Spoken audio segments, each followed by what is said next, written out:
Hello everyone, and welcome back to Whispers of Turkish Stars. I hope your day is bright, your heart open, and your spirit ready for a story that wraps itself around the tender parts of the soul. Today we take a deep breath and step into an intimate narrative about two people you think you already know, two luminous names spotlighted on sets and screens, yet whose private journey reminds us how love, at its bravest, does not simply decorate life, it dismantles the walls we build around ourselves.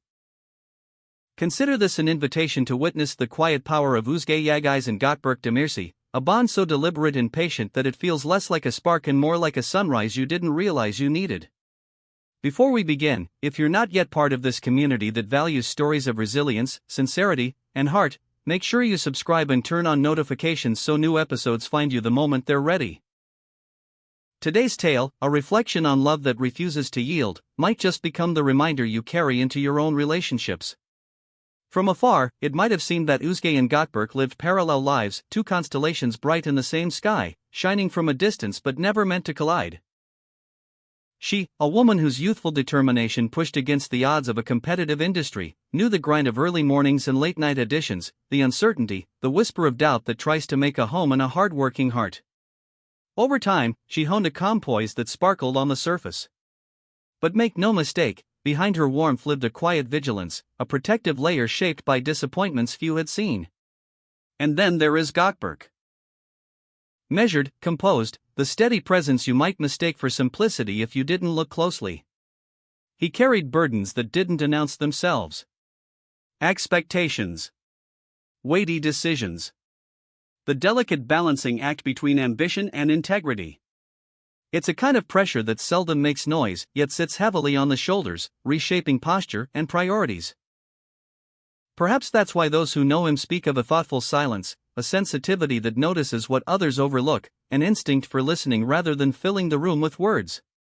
Their worlds intersected not with fireworks but with a sense of inevitability, like two melodies that only make sense when they overlap. Picture a crowded studio corridor, the cold shine of fluorescent lights, a rush between takes.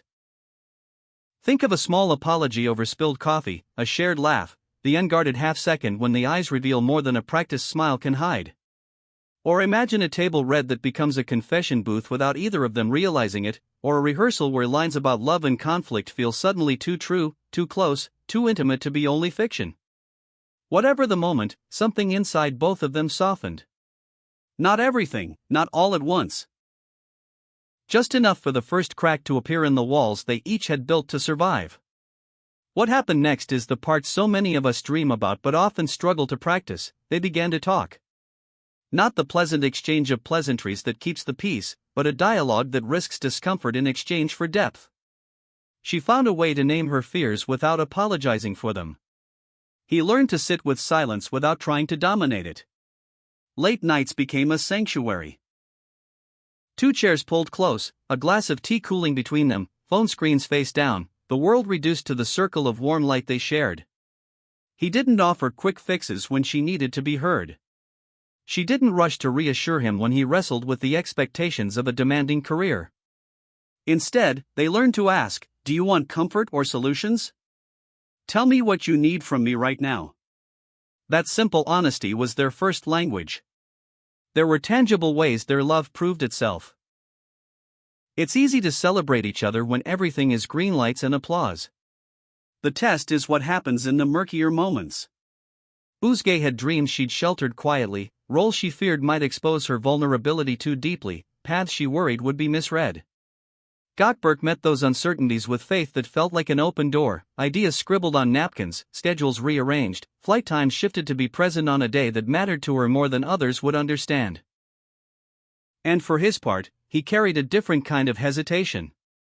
There were choices that tugged at him from opposite ends, questions about direction, timing, legacy. She became the clear voice in the storm, not an echo of what he already believed, but the kind of friend who tells the truth kindly and reminds you your instincts aren't a liability, they're your compass. They didn't pretend it was simple. A life in the public eye is stitched with noise. Whispers have a way of growing teeth.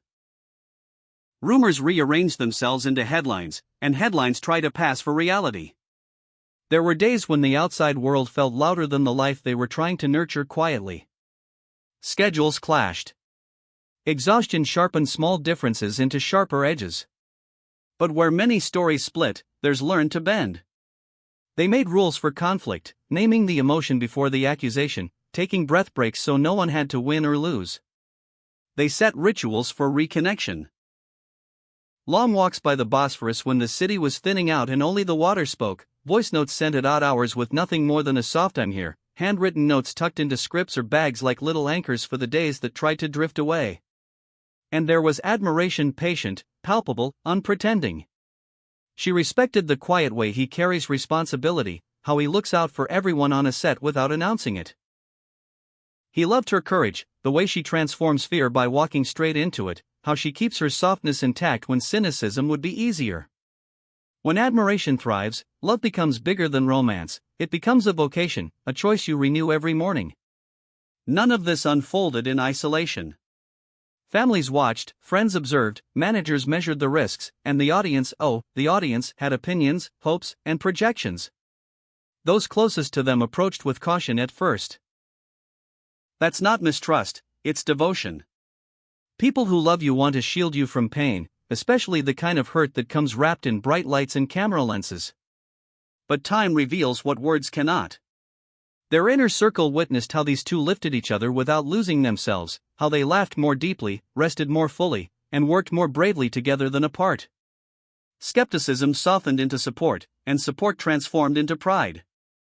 Their love is not passive.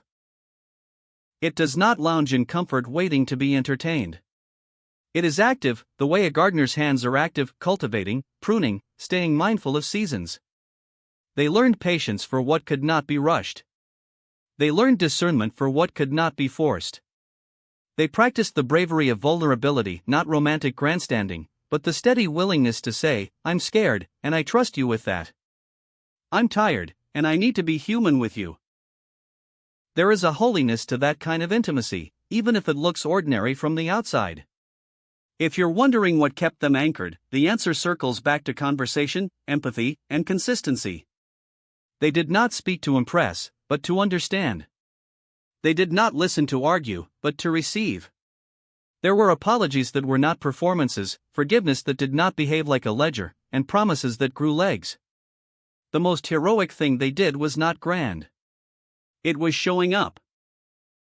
On the hard days, on the quiet days, on the days when nothing glittered. Showing up is how the walls fell. Not one dramatic crash, but brick by brick, moment by moment, trust by trust. And so their story teaches, even without trying to. It suggests that love is not merely what you feel, but what you practice when what you feel becomes complicated.